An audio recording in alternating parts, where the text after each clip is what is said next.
Plaintiff Kimberly Clark has dated the defendant on and off for the last 4 years, but she claims he's displayed some questionable behavior, which has led her to having trust issues.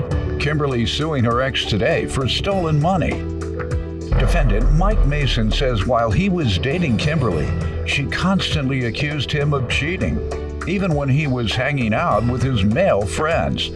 Mike claims the false accusations pushed him to his breaking point, and that's why he called it quits for good. Can we hear from you?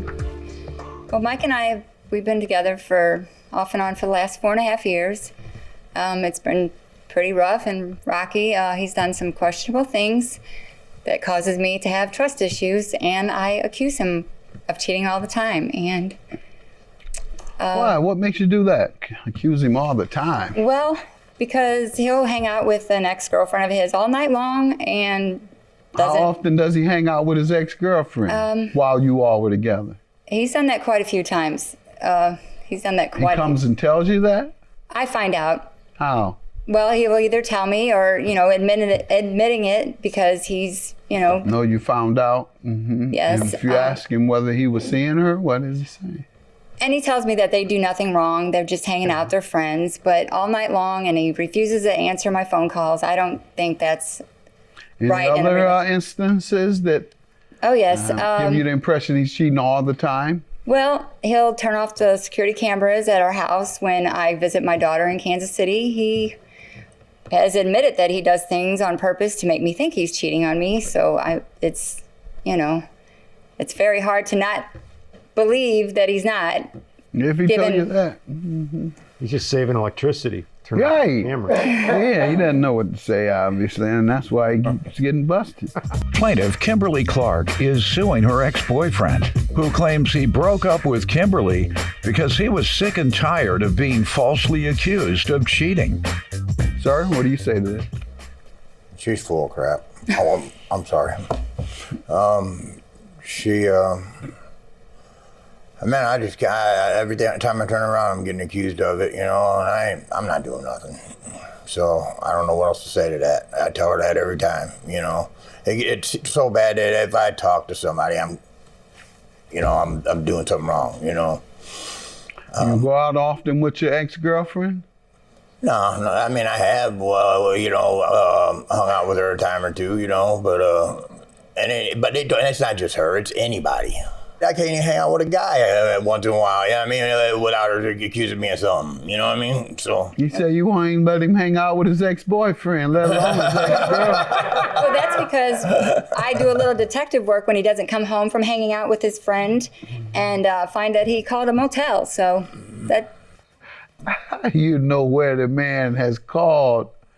Well, that's your secrets. I don't want you to tell your secrets, and keep doing what you do to your men. And tell me how it ended. Tell me, sir, how things ended before we get to the money. It's just an argument every day, man. It just got old. It got old, I feel like I put up with enough of it for the last 4 years. Did you ever catch him in the act? Well, no, evidence is enough, huh? Seeing what... Well, I've not caught him in the act, but when he tells me that he does things on purpose to make me think he's cheating, why would a man go through all that trouble if he wasn't actually cheating?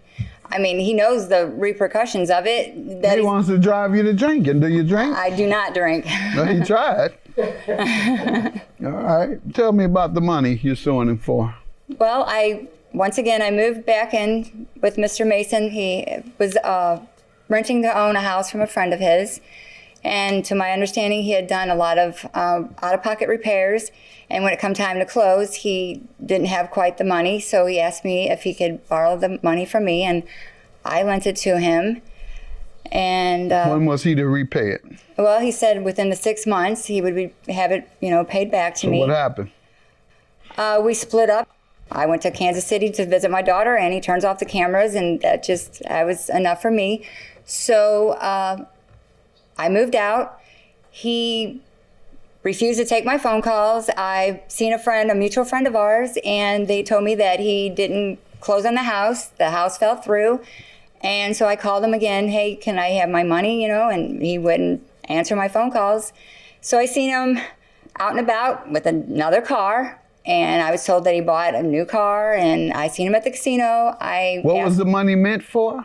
To close. He had used his money to do the repairs around the Right. house, and it was come time to close, and he needed the closing money. But he didn't use it on that. No, he didn't. But I'd already been moved out, and I was told that he basically just took my money. And Did you have a chance to talk to him about it? actually, when I went to, I was at the casino one night and seen him, and I walked up to him and said, "Hey, you got any of the money that you promised to pay me back?" And he's, I just put it in the machine. You're not getting it back. So. Did you ask him about the car? Yes, he said he bought a car with. He admitted that he bought. He said with your money. With the that money was that- intended for Yes. closing costs. Wow. Sir, is that true? You tell me what happened with the money. It's partially true, but more or less, I feel like she's one of that when she went to her daughters and started all the trouble and drama, that I dealt with enough of it. You know what I mean? And the house closing thing that didn't go through. Right? She's right about that. That didn't go through, and my car got hit out in front of the house, and I needed another car, so I just bought it. And as far as owning her back, I feel like, man, I paid for everything pretty much over the last few years. You know what I mean? And there was an agreement for her to pay you back? No. Okay. We're talking about agreements to repay. Plaintiff Kimberly Clark is suing her ex-boyfriend, who claims he broke up with Kimberly because he was sick and tired of being falsely accused of cheating.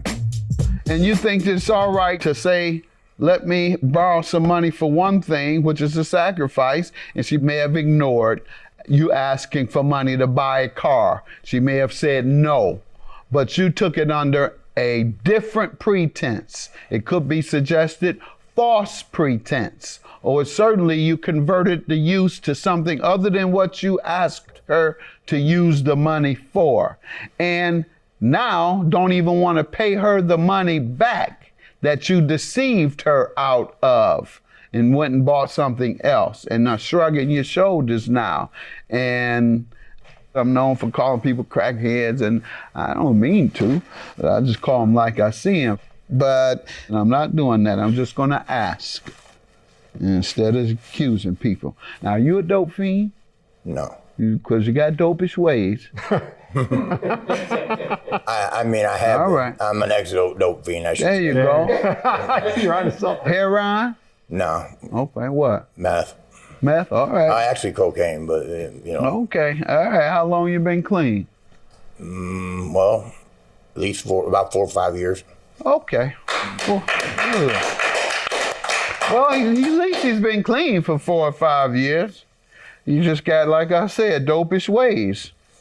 All right, I'm going to grant you your $5,000. He does owe it to you, and you're close to criminal conversion, which is stolen money. It's a form of stealing money. It was based on the intent, however, so we can't really say it was conversion intentionally, which would be criminal, versus, oh, I didn't know I couldn't use it for something else. I thought maybe as long as I gave her the money back. Okay, that sounds innocent, but I'm going to get this money from her, and I'm going to get me a car. That's intentional criminal conversion. So it doesn't sound like, I haven't heard that yet, that he intentionally got it from you to buy a car, but the effect is the same. He hasn't repaid you, so I'm going to order him to pay. $5,000 is your judgment. Have a good day. I wish things were a little bit better, but Yeah, same here. I wish they were better, but we just can't get along.